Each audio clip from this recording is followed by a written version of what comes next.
best entertainment on the earth. Tune in for Comics with Perch. Hey everybody, this is Perch.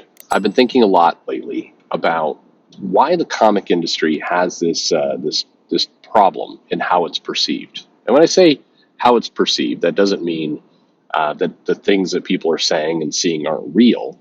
It's just the focus of where people put their attention. Right now, you can go onto YouTube, you can do a search on like comic industry, and you're going to see video titles like "Comic Industry Imploding," "Disaster," "Signs of Death Everywhere," "These comics are garbage," "Woke Agenda." You'll see a lot of that kind of commentary, and that's the narrative. Unfortunately, whether you believe those things or you do not believe those things, there's lots of people who come and they search for videos. Maybe they are not a comic reader, a casual fan of the MCU, and they see this Thor trailer, and there is female Thor, and they're like, oh, I wonder what that is. So they go to YouTube and they'll search like, who is girl Thor? And the things that they're going to be presented with are either very benign, like explaining girl Thor in 30 seconds, or woke Marvel does it again with feminist Thor who hates men. They're presented with stuff that makes the industry either look hollow with very kind of benign, 15 Easter eggs you may have missed, or extremely negative. Extremely negative, usually based around kind of the culture war and general feelings people are having about social topics these days. That's where all of it is landing right now.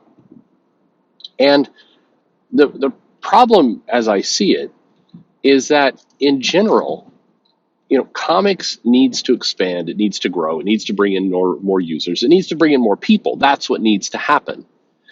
And to do so, it's got to start breaking through some barriers of people who either don't read comics today or don't care about comics today, or just it's not on their radar.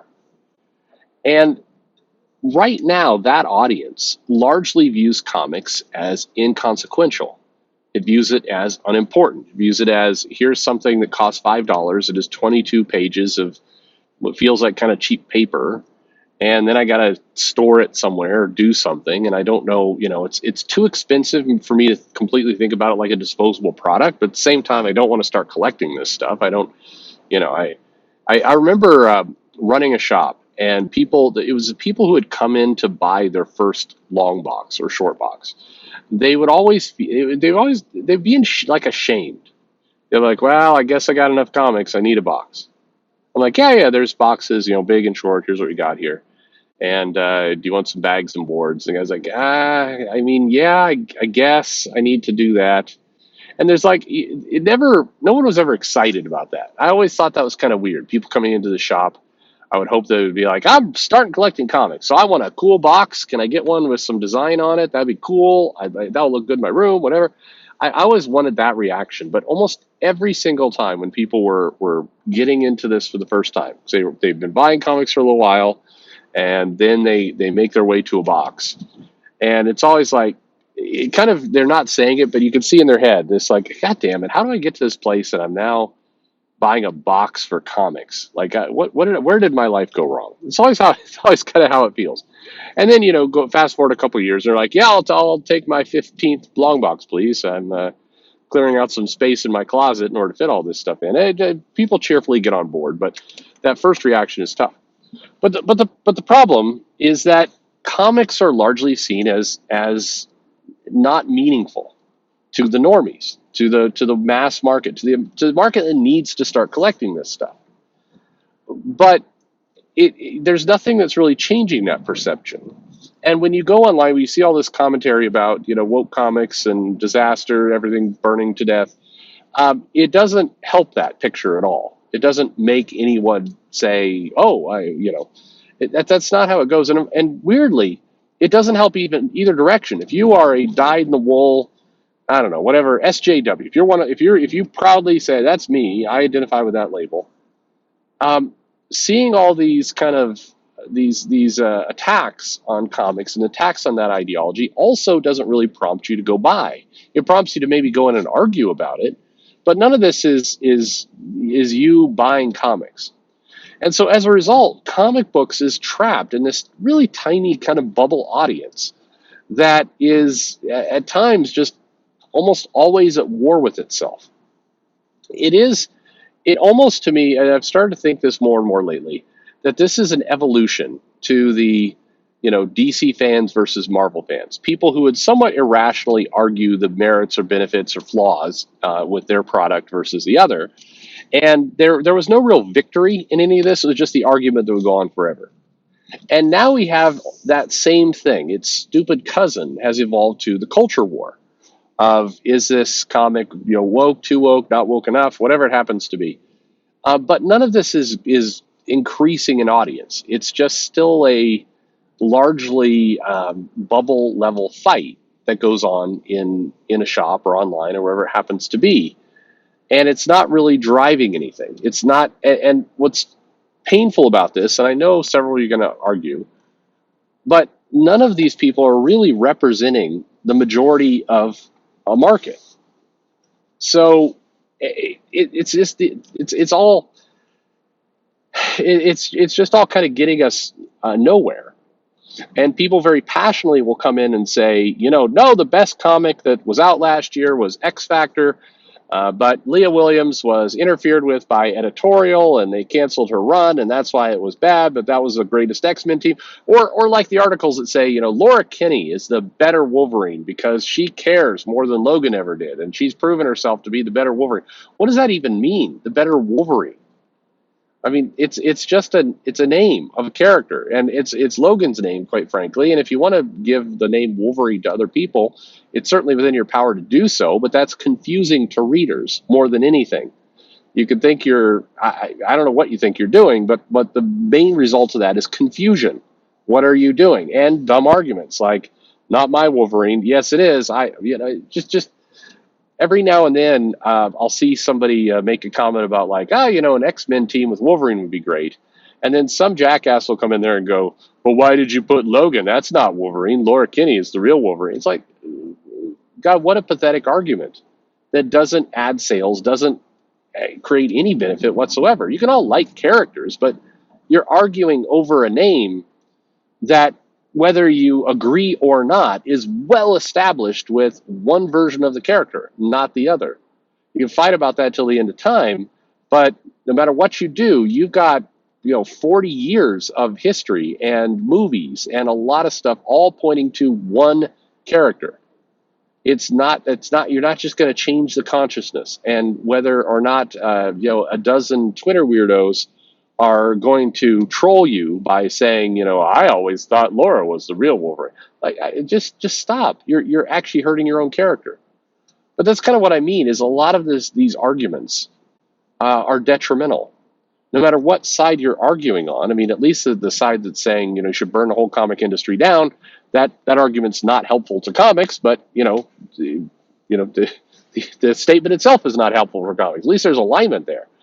But arguing, say, over whether Laura is the real Wolverine or not is useless. And all of this is kind of hiding the fact that, as I said before, to most people, comics are largely inconsequential to media. The mass market, the market you really want, the market that's going to grow into comics, they are viewing success as there was a movie, and I like that movie. They are not viewing success as, hey, there's a comic book. Nobody does, unfortunately. And not nobody, but the majority do not. This is the fundamental problem that comics has to solve. It's got to solve, how do we make the mass market, how do we make the bigger group, whatever you want to call them, the majority, normies, mass market, whatever it happens to be, how do you get that group to believe that the comics actually matter, that the comics actually have a purpose, that they are a product worth buying or worth collecting or worth noticing or whatever it happens to be? How do you get the masses to believe that comic books are meaningful? Because they don't today. And in saying that, I'm not insulting a writer or an artist or a company or anything else. I'm stating a simple fact The reason why the numbers aren't growing, the reason why, and when I say not growing, I mean to define it clearly, the Western comic universe, not counting the, people can come back with the, but look, the comic business is booming. Yes, when you've added in all these other things, it certainly does. And yes, and in many ways, this proves my point more than anything.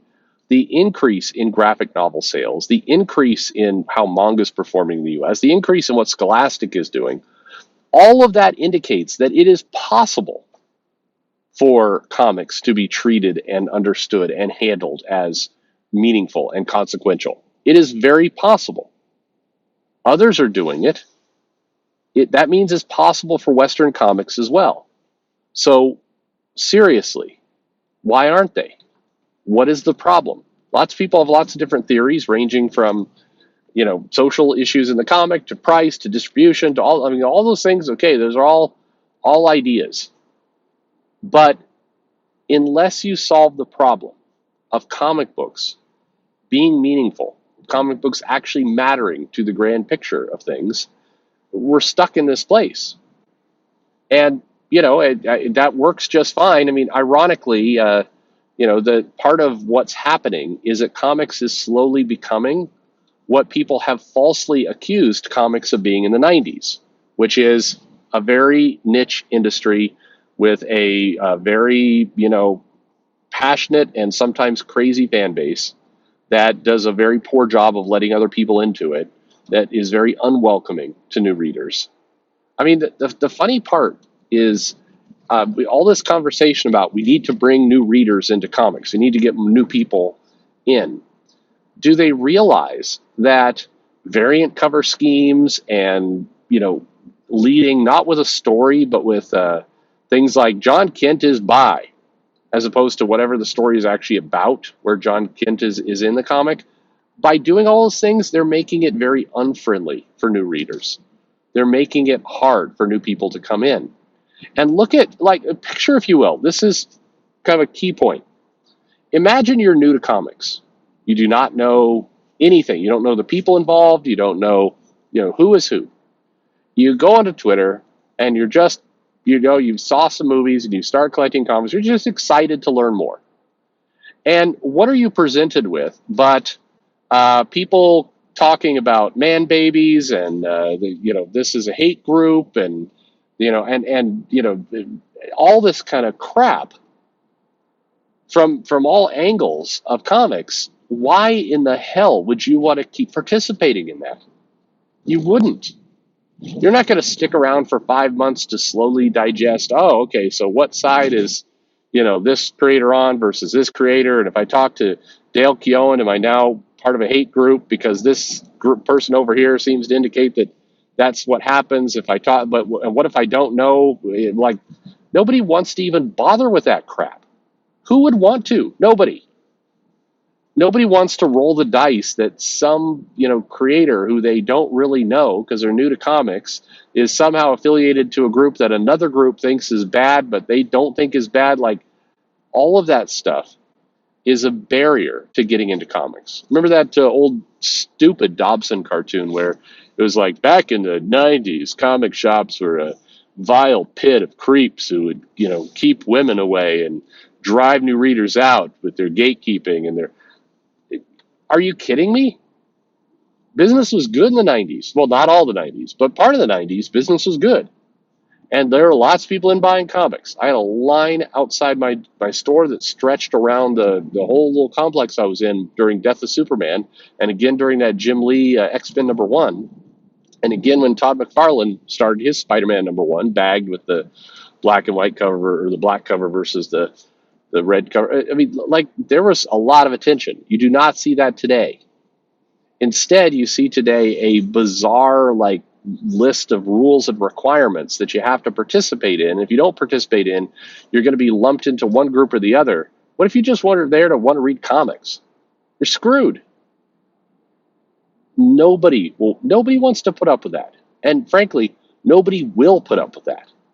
That's the key. That you're not going to get any new readers, you're not going to get in normies, you're not going to get in the mass market if you make it so difficult. So I would argue in 2022, it's far more of that very closed off little society filled with creeps that make it unwelcoming to come into comics.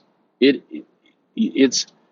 is very hard if you are new to join this quote unquote community, because you're not told, hey, read some comics, have fun. You're told, hey, talk to this person, not that person. And if you talk too much to that person, and if you like this comic, people are going to look at you sideways, and you have to, of course, make sure that you support this comic and not that comic. The industry has boiled itself into becoming more niche, more closed off. It is welcome for smaller groups than it used to be. It just is.